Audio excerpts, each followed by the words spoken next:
I'm Joe Kirkner with the YMCA of York in York County as the Director of Development and Communications, and today I am joined by Jose Santiago from our New American Welcome Center. Good morning. And today we just want to tell you a little bit about the New American Welcome Center and the amazing things they have been doing and what they're looking to do in the future. But first, Jose, do you mind telling us a little about yourself and the New American Welcome Center and how it came to be here in York? Yes, in 2017, the designation of the Welcome Center was given to the YMCA of York through YUSA. This is a national designation for DIG-wise, Diversity, Inclusion, and Global-wise. And the designation was given to the YMCA of York due to their long, extensive work with immigrants and newcomers to this community, going back over 50 years. When the designation was given to the Y, they accepted it. And in early 2018, Craig had reached out to me about being on the advisory committee, which I was on the advisory committee for a little while. And then when they decided to hire somebody, I stepped back and put my name in the hat, and ended up getting hired on. Here I am. I've been here 3 years now. So we did a soft opening in 2018, March 2018, and then we did a grand opening just around the end of March. I can't remember the date now, but we did a grand opening here at the Y, where we had a couple hundred people in the gym, elected officials, people, nonprofits, just everybody in the community we could bring together to let them know what this work was about and how we were going to get started in the work. And since then, we're 3 years down the road. We've done a lot of work in this community with the program is actually designed to work with immigrants, newcomers, and receiving communities. So we've done a lot of work through bridge building and community partnerships with creating referrals and direct services for individuals and families in need. Talked a little bit about the specific work you do, but if you had to tell somebody what the actual work and programming within the New American Welcome Center looks like, what would you tell people? I'll tell them that the bridge building activities are very important to connect immigrants and newcomers to the community, to learn about each other, to help the receiving communities understand what immigrants bring to the community and how important it is to ensure that they are welcome here to our community, and that they bring a lot of assets. They bring new businesses, they bring culture, and they bring a multitude of things that really help your community grow. What specific things do immigrants and newcomers to York County bring to the community? They bring restaurants with different foods. We have different events around the community to highlight the immigrant community.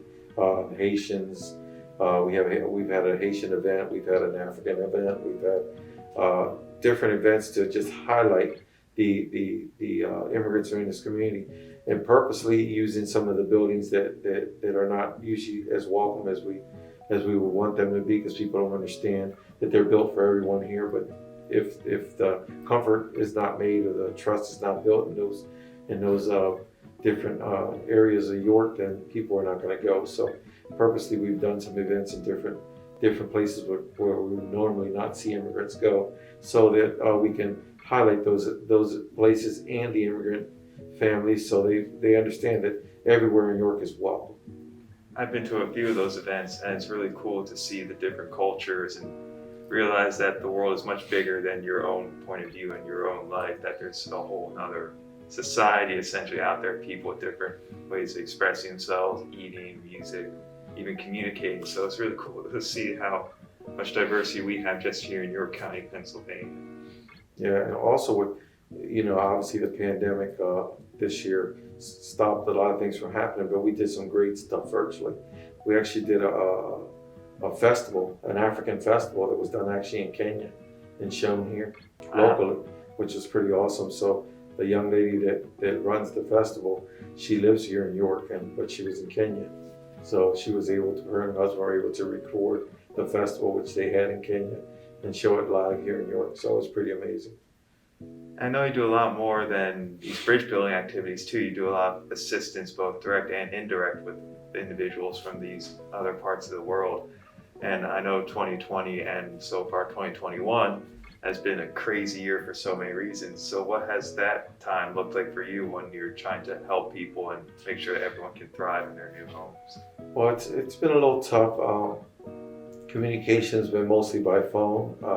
I have been able to set up, depending on the family and what access they have to virtual to the virtual access. I've been able to set up virtually with families to have discussions with them. But it's been tough. Connecting to the other resources has not been as hard, but there's still, I mean, a lot of organizations weren't open around this time frame. So I had to depend on churches and some of the local agencies that were working from home to provide services. But we managed to work anybody who came through to whatever service they needed. I think I was somewhere around a little over 1,300 calls to the Welcome Center last year, and we're around 300 and something now already, and we're just in the beginning of the year. So we're managing. Now currently we're doing some appointments. So I am seeing some individuals for appointments for different services like the ERAP, Emergency Rental Assistance Program, some of our CDBG Fund CV rental assistance, and many others, the PUC benefits. So there's many services that people are seeking that they don't understand. And I've been able to help them through that. And all your services are free, so you rely on donations and charitable contributions from people and organizations to essentially keep your doors open and keep your work going. What kind of things do those donations or contributions make possible for you and the program, and more importantly, the people you serve? Definitely, it helps obviously to provide intakes and referrals through the office to maintain an office and the support to run the program is very important. I've had other donations, many donations of clothing and food and other things, but the most important thing is trying to keep the program up and running. So those donations really affect how I can support the families and individuals and children who come through my office.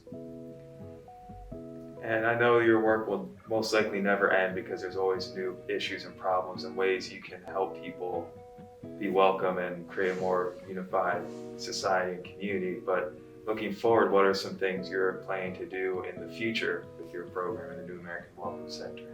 Well, I'm going to continue the focus of highlighting the immigrants, but definitely working with the city to ensure that we become more of a welcoming city. Working with there is a city planning team for becoming a welcoming city, so I'm part of that. So we've been trying to ensure that we change the way we do things in the community to ensure that we're more welcoming to everyone who comes in, just not immigrants, but newcomers and anybody who moves into our city.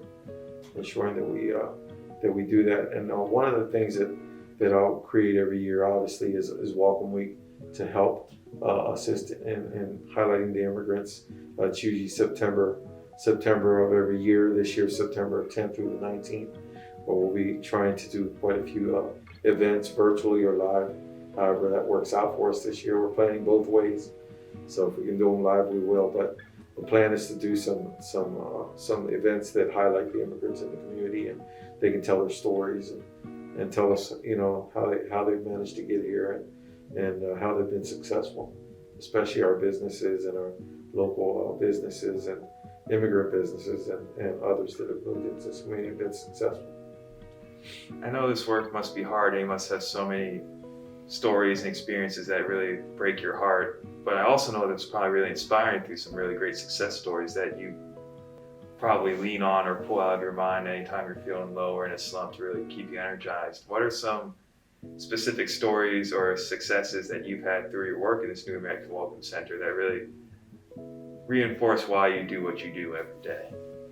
Well, I've had some of the great success stories has been somebody I started working with. If I started working with them early in the program, and they've been either homeless or just haven't been able to stabilize themselves in this community, and I've been able to work with them when they reach back.